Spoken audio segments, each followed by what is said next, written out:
Thanks for watching. Don't forget to like, comment, share and subscribe. Alhamdulillahi Rabbil Alameen.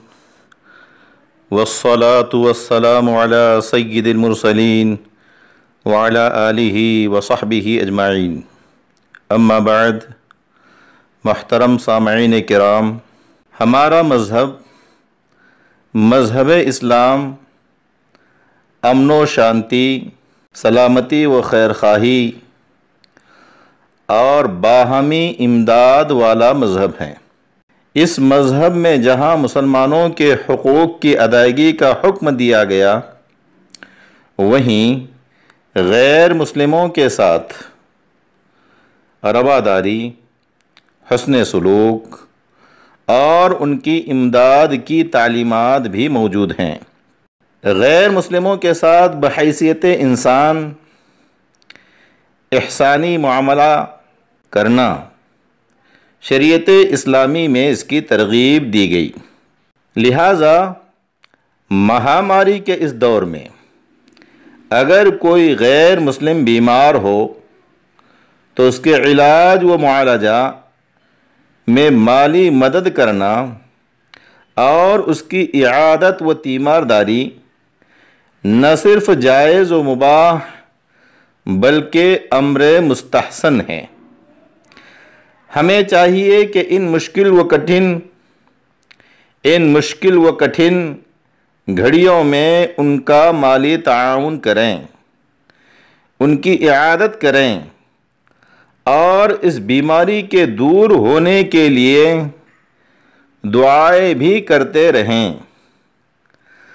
البتہ مالی تعاون میں یہ خیال رکھیں کہ اس میں زکوٰۃ کی رقم نہ دیں، کیونکہ زکوٰۃ کے سلسلے میں نبی اکرم صلی اللہ علیہ وسلم کا ارشاد ہے، ان اللہ قد افترض علیہم صدقۃ فی اموالہم تؤخذ من اغنیائہم فترد فی فقرائہم، کہ زکوٰۃ مسلم مالداروں، امیروں سے لی جائے گی اور مسلم فقراء و غرباء میں لوٹائی جائے گی، یعنی صرف کی جائے گی۔ اسی طرح غیر مسلم کی اعادت کے وقت ہمدردی کے الفاظ تو کہے جائیں مگر اس کی مغفرت کی دعا نہ کی جائے۔ حضرت انس رضی اللہ تعالی عنہ سے مروی ہیں، ان غلاما لیہود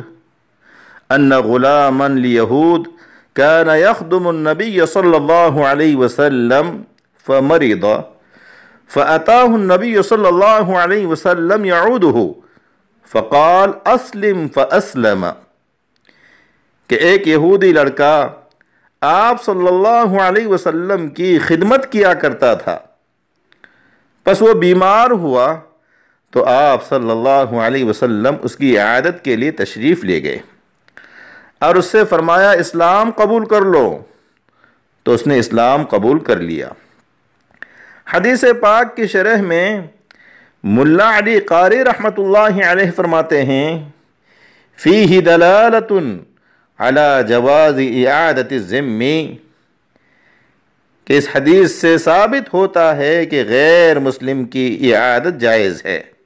اسی طرح کسی غیر مسلم کے وفات کی خبر پر بہتر تو یہی ہے کہ خاموشی اختیار کی جائے، مثبت منفی کوئی بات کلام نہ کیا جائے، لیکن اپنی موت و آخرت کا تصور کرتے ہوئے انا للہ و انا الیہ راجعون پڑھ لیا جائے تو اس کی گنجائش ہے۔ اسی طرح غیر مسلم کی تعزیت بھی کی جا سکتی ہے، اس کے پسماندگان سے اظہار تعزیت کے لیے یہ الفاظ کہیں جائیں، اللہ تعالی آپ لوگوں کو اس کا بہترین نعم البدل عطا فرمائیں اور آپ کے ساتھ بہتری والا معاملہ فرمائیں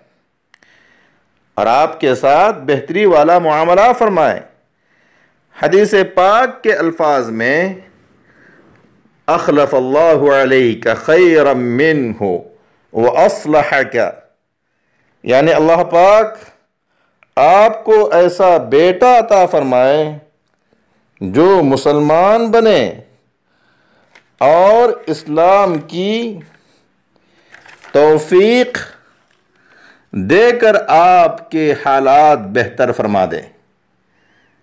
البتہ غیر مسلم کے لیے دعائے مغفرت، اس کی تدفین اور انتم سنسکار میں شرکت ہرگز جائز نہیں ہے، بلکہ منع و حرام ہے، کیونکہ اللہ تعالیٰ کا ارشاد ہے وَلَا تُصَلِّ عَلَىٰ أَحَدٍ مِّنْهُمْ مَاتَ أَبَدًا وَلَا تَقُمْ عَلَىٰ قَبْرِهِ کہ اے نبی صلی اللہ علیہ وسلم، کفار و منافقین میں سے کوئی مر جائے تو آپ اس کی نماز جنازہ نہ پڑھیں اور نہ ہی اس کی قبر پر کھڑے ہوں۔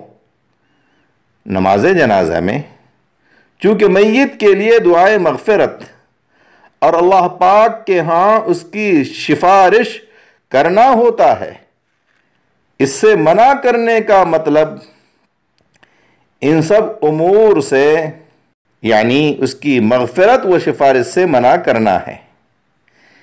اسی طرح غیر مسلم کی قبر پر کھڑے ہونے سے منع کرنے کا مطلب ہے لا تقف عند قبرہ للدفن او للزیارہ، کہ دفن کے لیے یا زیارت کے لیے غیر مسلم کی قبر پر آپ کھڑے نہ ہوں۔ جب دفن کے لیے کھڑا ہونا ممنوع ہے تو لاش جلانے کے وقت کھڑا ہونا، جو خالص ان کی مذہبی رسم ہے، کہاں اور کیوں کر جائز ہو سکتا ہے، بلکہ یہ بھی بدرجہ اولا ناجائز و حرام ہوگا۔ والسلام علیکم ورحمۃ اللہ وبرکاتہ۔